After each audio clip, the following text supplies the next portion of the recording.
నమస్తే అన్న. నమస్తే. అల్లు అర్జున్ అరెస్టు వెనుక సీఎం రేవంత్ రెడ్డి ఉన్నాడా? ఇది రేవంత్ రెడ్డి ఉన్నాడా, ఇంకో సీఎం ఉన్నాడా, అదేం కాదన్నా.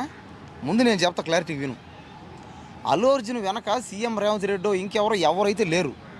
ఏంటంటే ఆ సంధ్యా థియేటర్ దగ్గర అంటే పుష్ప సినిమా రిలీజ్ అయినప్పుడు అది ఉంది కదా బెనిఫిట్ షో. ఆ బెనిఫిట్ షో వేసినప్పుడు ఏమైందంటే ఒక ఘటన అయితే అయింది. ఏది? దుర్ఘటన. అదే అందరికీ బాధాకరమైంది. అది చెప్పాలంటే కూడా చాలా బాధగా ఉంది. దీనికి అల్లు అర్జున్ గారు సక్సెస్ మీట్ పెట్టారు కదా, సినిమా హిట్ అయింది, సక్సెస్ మీట్ పెట్టారు. సక్సెస్ మీట్లో ఏంటంటే అతను అందరి గురించి చెప్పాడు కానీ రేవంత్ రెడ్డి గురించి కాస్త మర్చిపోయాడు అతను. అదే మర్చిపోయాడు ఇంకేమైనా అయిందో కానీ నాకు తెలిసి అయితే అతను మర్చిపోయాడే అనిపిస్తుంది. ఎందుకంటే అతను అందరి పేర్లు చెప్పాడు. ఎవరిని? ఇప్పుడు మన ఫిలిం ఛాంబరే కాకుండా మన సినిమా మంత్రి కూడా, సినిమా పరిశ్రమ సంబంధించి అందరి గురించి కూడా చెప్పాడు. కానీ రేవంత్ రెడ్డి గారి గురించి మర్చిపోయాడు అతను. కానీ అతను మర్చిపోకుండా అతని పేరు కూడా చెప్పుకుంటే బాగుంది. అంటే ఇప్పుడు అంటే ఇదే కారణం దీనివల్లనే ఇది కూడా కాదు అంటే నేను కాస్త క్లారిటీ చెప్తున్నా. అతను మర్చిపోయాడు, అతను తప్పి అయింది. దాన్ని పట్టుకొని అతను మర్చిపోయాడు, దేనివల్లే అతన్ని అరెస్ట్ చేశారు అన్న కరెక్ట్ కాదు. అది అతను చట్టం పరంగా అతని పని అతను చేసుకుంటూ పోయాడు అతను. కానీ మర్చిపోవడం ఏంటంటే అది కూడా కాస్త అతను మిస్టేకే. ఎవరిది? అల్లు అర్జున్ది. అంటే మర్చిపోకుండా వాళ్ళు పెద్దోళ్ళు, వాళ్ళ వల్లే కదా ఇప్పుడు సినిమా ఆడిందన్నా, ఎక్కడ ఆడుతుందన్నా. ఇప్పుడు హైదరాబాద్లో సినిమా అవ్వాలంటే సీఎం సపోర్ట్ కావాలి. పైగా పెద్ద సినిమా ఇది. ఇలాంటి పెద్ద సినిమాలకి ఏంటంటే గవర్నమెంటే సహాయం చేస్తుంది అంతా. కాబట్టి ఇతను సహాయం అంతా చేయించుకొని అంతా అదే బెనిఫిట్ షోలు వేసుకున్నాడు, డబ్బు ఆదాయం పొందాడు అంతా. కానీ అతని పేరు అయితే మర్చిపోయాడు. దానివల్ల ఏమైందంటే అందరికీ అది అనిపిస్తుంది అనమాట. అంటే ఏంది ఇది అని. పైగా రేవంత్ రెడ్డి గారు కూడా అడిగితే అతను ఏమన్నాడంటే అతను అదే ఇంకా అల్లు అర్జున్ గురించి నానా రకాలుగా అన్నాడు ఆయన. అది ఇది మాట. ఏమని? అతను ఏమన్నా మిలిటరీలో ఏమైనా పని ఏమైనా చేస్తున్నాడా? అతను ఏమైనా ఆర్మీ మేనా? అతను ఏమైనా దేశం కోసం ఏమైనా ప్రాణాలను ఇచ్చాడా? దేశం కోసం ఏమైనా గొంతు ఏమైనా కోసుకున్నాడా? దేశం కోసం ఏమీ సావలేదు కదా అన్నట్టుగా మాట్లాడాడు అనమాట. కాబట్టి అంటే అల్లు అర్జున్ అరెస్ట్ చేసినప్పుడు అల్లు అర్జున్ అరెస్ట్ చేసినా, ఇంకెవరున్న సినిమా వాళ్ళని అరెస్ట్ చేసినా రేవంత్ రెడ్డి గారు అయితే ఏం చేయలేరు. ఎందుకంటే ఎవరిన తప్పు చేసి అరెస్ట్ చేస్తారు. అది కానీ అల్లు అర్జున్ అరెస్ట్ చేసిన తర్వాత ఆ రోజే అదే పక్క రోజు కల్లా అతను బెయిల్ అయితే వచ్చేసింది. అతను బయటకు అయితే వచ్చేసాడు. ఇంకా కేసు అయితే ఏం లేదు. ఇంకొక 14 రోజులు మాత్రం ఉంటుంది. ఆ 14 రోజులు అయిందంటే ఇంకా అయిపోతుంది కేసు ఎలాగో. ఓకే, ఏం లేదు రిమైండ్. ఓకే, అల్లు అర్జున్ గారు బయటకు వచ్చిన తర్వాత చాలా మంది సెలబ్రిటీలు కలిశారు. కానీ ఇక్కడ ఏంటంటే పవన్ కళ్యాణ్ గారు ఇంకా కలవలేదు, ఇంకా రాలేదు. అదే అంటే వీళ్ళిద్దరు మీటింగ్ అసలు జరిగే అవకాశం ఉందంట? జరగదు. ఎందుకంటే అల్లు అర్జున్ గారు బయటకు వచ్చి అదే వాళ్ళ ఇంటికి అందరూ వచ్చారు. ఎవరు? సినిమా సంబంధించిన వాళ్ళందరూ వచ్చారు. పైగా చిరంజీవి వచ్చాడు, నాగబాబు వచ్చాడు, అందరూ వచ్చారు. పవన్ కళ్యాణ్ గారు ఏంటంటే అతను డిప్యూటీ సీఎం అయినా ఇంకా ఆయన బిజీగా ఉంటాడు. అతను సినిమా పాలిటిక్స్ రెండిట్లో ఉన్నాడు కాబట్టి పైగా అతను పెద్ద హోదాలో ఉన్నాడు. టైం లేకపోవచ్చు, అంతే. వస్తాడు, కలుస్తాడు. ఓకే, మరి అంత పెద్ద హోదాలో అల్లు అర్జున్ వెళ్ళాలంటావా? అంటే అల్లు అర్జున్ వెళ్ళాలి, తప్పదు కదా. ఇంకా ఆంధ్రప్రదేశ్ వెళ్ళాలా? అంతే, వెళ్ళాలి. అల్లు అర్జునే వెళ్ళాలి.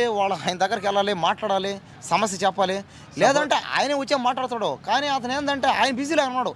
ఎందుకంటే ఇప్పుడు అతను ఏపీ ప్రజల్లో ఉన్న కష్టాలు, వాళ్ళ బాధలు తెలుసుకోవడానికి ఆయన నానా విధాలుగా కృషి చేస్తున్నాడు. ఆయన అంటే ప్రతి పల్లెటూరుకి వెళ్ళడం, అక్కడ ఉన్న బాధలు. అంటే ఇక్కడ ఒక 2 విషయాలు ఉన్నాయి. ఇప్పుడు ఆయన పొలిటీషియన్ కాకముందు నుంచి ఫ్యామిలీ మ్యాన్, వీళ్ళకి రిలేటివ్ కదా. అవును, ఫ్యామిలీ మ్యాన్.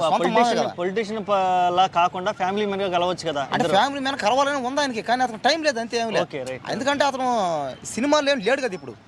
అతను ఇంకా సీఎం తర్వాత సీఎం ఆయన, ఇంకా సీఎం తర్వాత సీఎం హోదాలో ఉన్నాడు. ఇంకా అతను బిజీలో ఆయన ఉంటాడు. ఇంకా ఆయన అవన్నీ మానుకొని వచ్చి ఇతను కలుస్తాడు. ఎక్కడ పోతాడు? లోపల ఫోన్లో మాట్లాడుకుంటూ ఉంటాయి. కానీ అవన్నీ బయటకు చెప్పరంతే. వాళ్ళందరూ మాట్లాడుకుంటారు. వాళ్ళంతా ఒకటే, ఎప్పటికైనా ఫ్యామిలీ అంతా ఒకటే. కానీ ఏంటంటే అల్లు అర్జున్ అరెస్ట్ వెనక రేవంత్ రెడ్డి ఉన్నాడా లేదని చాలామంది అయితే నాలుగు రకాలుగా అన్నారు. రేవంత్ రెడ్డికి అల్లు అర్జున్కి అయితే ఏం సంబంధం అయితే లేదు. అతను ఏంటంటే ఆయన పైన ఆయన చేసుకొని పోతున్నాడు. ఆయన ఒక ముఖ్యమంత్రి. అతని సినిమాలు వచ్చి పట్టించుకునే టైం అయితే లేదు ఆయనకి. ఫ్యామిలీ వర్సెస్ అల్లు అర్జున్ అనేది ఎప్పుడు దాకా అయితే జరిగిందో, ఇప్పుడు వీళ్ళందరూ కలయిక ద్వారా అదంతా పోయినట్టేనే ట్రోల్స్ గిల్స్ అని ఇంకా అంతే కదా. ఇంకా అన్ని పోతాయి. ఇంకా ఇవన్నీ అన్న వాళ్ళంతా ఒకటే అన్న, వాళ్ళ ఫ్యామిలీ అంతా ఒకటే అన్న. ఎప్పటికైనా వీళ్ళు అనవసరం కొట్లాడుకుంటారు అంతే. వీళ్ళకి పని పాట లేక టైం లేకపోతే వీళ్ళకి ఎందుకు చెప్పు? ఓడివులో కొట్టుకు చేస్తే వీళ్ళకి ఎందుకు? ఆయన అభిమానే సరే, సినిమా హీరోనే. అట్టనే అమ్మా నాన్న తల్లిదండ్రులు మించి అభిమానం చూపించడం కరెక్ట్ కాదు కదా. ఇప్పుడు అమ్మా నాన్న ఒంటి మీద ఉన్న బట్టలు బంగారం అమ్మేసి మరి సినిమా పోతా ఉండడం అది కరెక్ట్ కాదు. అదే అసలు ఫ్యాన్స్ అంటే అభిమానం ఉండాలా, అంతేగాని మరి చంపుకునేంత అభిమానం ఉండడం కరెక్ట్ కాదు ఇది. ఓకే, అల్లు అర్జున్ గారికి ఏ రోజైతే బెయిల్ వచ్చిందో ఆ రోజే బయటికి రావాలి. కానీ ఆ నైట్ జైల్లోనే ఉండాల్సి వచ్చింది. అవును. దీని వెనక కూడా సీఎం రేవంత్ రెడ్డి ఉన్నాడు. లేదు కావాలని ఒక్కరోజన్నా జైల్లో పెట్టలేదు. అట్టగదు. అరే సినిమాలో రకరకాలు కదా. సినిమా టైంలో చెప్పారు, దమ్ముంటే పట్టుకో శకావతో, పట్టుకుంటూ వదిలేస్తా సిండికేట్ అని.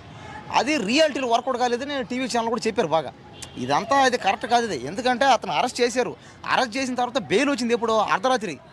ఇంకా ఆయన అర్ధరాత్రి తరం కొట్టకుండా ఇంకా ఆయన వండించారు కదా జైల్లో ఉండించి ఇంకా చూడాలి కదా ఒక రోజు జైల్లో పెట్టాలి అది కాదు అదంతా కరెక్ట్ కాదు అది. ఇప్పుడు ఒక రోజున జైలు అంటే ఇప్పుడు ఆ రాత్రి అల్లు అరవింద్ గారు కూడా క్యాబ్ బుక్ చేసుకుని మరి పోయారంట మళ్ళీ ఇంటికి.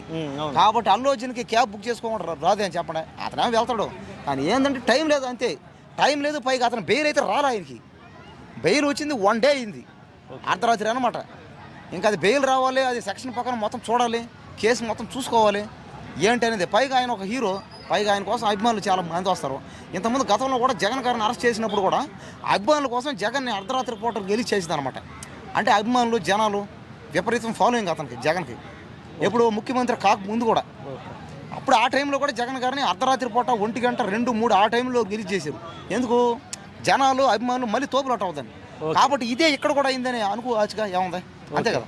ఓకే, ఇప్పుడు వేణుస్వామి గారు కాంట్రవర్షియల్ స్టేట్మెంట్ ఒకటి ఇచ్చారు. అవును. ఏంది, ఎవరైతే జైలుకి వెళ్ళొస్తారో వాళ్ళు సీఎం అవుతున్నారు, అల్లు అర్జున్ కూడా సీఎం అయ్యే అవకాశం ఉంది అన్నాడు. అవును. అది ఏంది అసలు? ఆ లెక్కన చెప్పాలంటే సెలబ్రిటీలు ప్రతి ఒక్కరు జైలుకి పోతారు, వస్తూ ఉంటారు. అదేముంది, ఇంకా అందరూ సీఎం కాలేరు కదా. ఆయనది ఎవరు పట్టించుకోరైంది. ఆయన ఏంటంటే నాలా ఫేమస్ అవ్వాలని పాపం ఆయన నిరంతరం కృషి చేస్తూ ఉంటారు. నేను అంతే, ఆయన అంతే, నేను అంతే, మేదరు మారం అంతే. మా ఇద్దరు మాటలు దయచేసి ఎవరో పట్టించుకోవద్దండి. ఇదంతా ఎందుకు చేస్తారంటే ఇదంతా పబ్లిసిటీ, ఫేమస్ అవ్వడానికి అంతే. కానీ ఇందులో నిజాలు అయితే ఉన్నాయి. కానీ ఆ వేణుగోపాల స్వామి చెప్పేదంటే నిజమైతే లేదు అక్కడ ఏమి. ఆయన అలాగే అంటాడు. మరి ప్రభాస్ ఇంకా తిరుగు లేదంటాడు, అది అంటాడు, ఇది అంటాడు. ఏమైంది ఇంకా ప్రభాస్ అసలు ఇట్లే లేవంటాడు. కల్కి సినిమా ఆడింది కదా మళ్ళీ. ఆయన్ని పడుచుకోరన్న ఎవరో. ఆయన ఏమన్నాడు, జగన్ గారే ముఖ్యమంత్రి అన్నాడు, ఇంకా కేసీఆర్ గారే ముఖ్యమంత్రి అన్నాడు పర్మనెంట్గా కంటిన్యూగా. మరి కాలేదు కదా, అక్కడ కాల ఇక్కడ కాల. కాబట్టి మళ్ళీ ఏమన్నాడు, చంద్రబాబు నాయుడు గారు ఇంకా జన్మలో ముఖ్యమంత్రి కాలేడు అన్నాడు. ఏమైంది మళ్ళీ? ఆయన ఎవరు పడుచుకోరు ఇంక ఈ రోజులు. ఆయన ఏంటంటే చిన్నపిల్లనాడు కూడా చెప్పేస్తారు అయింది. ఆయన పెద్ద ట్రోల్ అని, ఆయన ఒక పెద్ద ట్రోల్ మ్యాన్ అని. కాబట్టి ఆయన ఒక ఫేమస్ మ్యాన్. ఆయన పాపం ఫేమస్ అవ్వడం చేస్తున్నాడు అంతే. ఓకే, అదే ఈ మధ్య కేసులు ఉండి డౌన్ అయిపోయాడు మళ్ళీ. ఇప్పుడు ఇంకా అంతే, ఇంకా అంతే. ఆయన ఎవరు పడుచుకుంటారా అన్న? ఎవరు పడుచుకోరు ఆయన్ని. అదంతా కామెడీ. అతను ఒక పెద్ద కామెడీ అని. అతను వేణుగోపాల స్వామి అంటే పెద్ద కామెడీ అయిపోయాడు ఇప్పుడు. ఓకే, అదనమాట లెక్క. సరేనా? మొత్తానికి అల్లు అర్జున్ గారి విషయంలో మాత్రం రేవంత్ రెడ్డికి అల్లు అర్జున్కి ఏం సంబంధం అయితే లేదు. అదే చట్టం దాని పని తాను చేసుకుంటా పోద్ది అంతే.